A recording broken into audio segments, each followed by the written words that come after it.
Hello all. Every year we keep getting queries like when should I start preparation for my CAT? When should I join a classroom course or a online course for preparation? When should I take the first mock?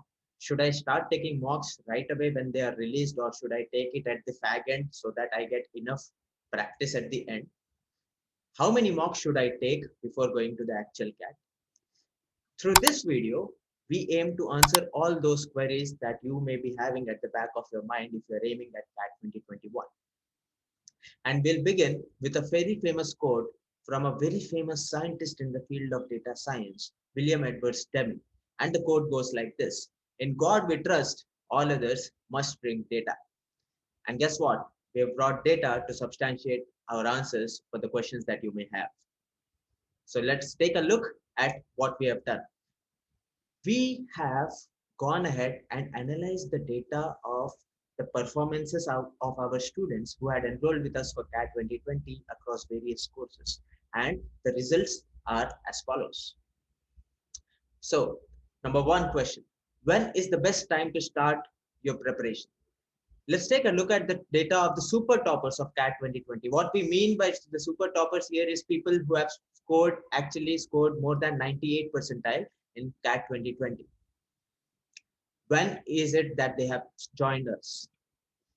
And you can see that among all the 98 percentilers, 98 plus percentilers we had, 65% of them, 65% of them joined us as early as January, February, and March. Now, this is a very common question that people keep asking me, that how many months of preparation is actually required for CAT?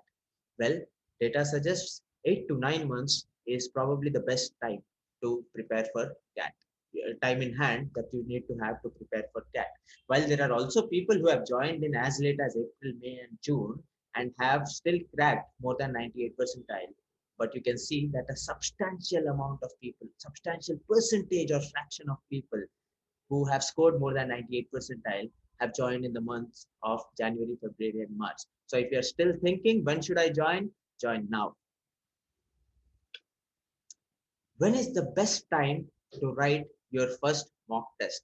So let's take a look at the data of the top performers and compare it with non-performers in CAT 2020. For this, what we have done is we have gone ahead and compared people who have scored more than 90 percentile to people who have scored in the range of 50 to 90 percentile. So 90 plus is what we term here as performers. So let's take a look at the data that follows. And guess what? More than 70%, roughly approximately 70% of the toppers of the students who have scored more than 90 percentile in the actual CAT had started taking their first mocks as early in the months of April, May, and June. Well, April is just about to come, and March, you can see that a good 3 to 4% of people who have scored more than 90 percentile have also started giving their mocks in the month of March. So this is probably the best time that you start taking your mocks seriously. By the way, the first Master Series mock of Career Launcher has already released, and there are other. And on the 27th of this month, on the 27th of March, we are conducting an All India Open mock, and that is a chance you might not want to miss out on, to judge yourself, to see where you stand as compared to the competition in one of the closest tests to CAT. And again, if you see percentage of mocks attempted by toppers and non-toppers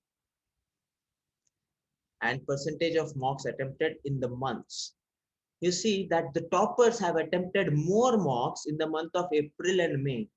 In the month of April and May together, they have attempted roughly 45 to 50% of the mocks that were available to them.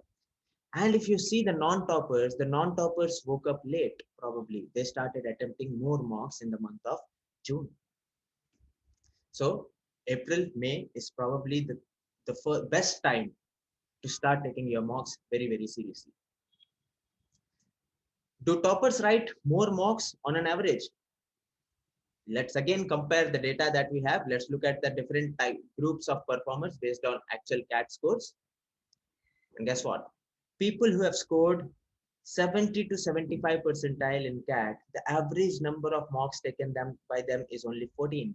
And people who have scored in 95 to 100 percentile range have actually gone ahead and taken 22 to 23 marks on an average. And also, if you see people at a 90 to 95 percentile range in the CAT have taken roughly 20 marks before actually going to the CAT. So this data substantially is telling me one thing that is for sure, that your success is probably a function of the number of marks that you are going to take. And more important than taking the marks, it is very important that you also look at the attempts that we provide, look at the analysis that we provide, analyze each mark.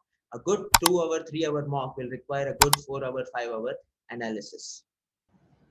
I hope we have been able to answer most of your queries about when and how through this video.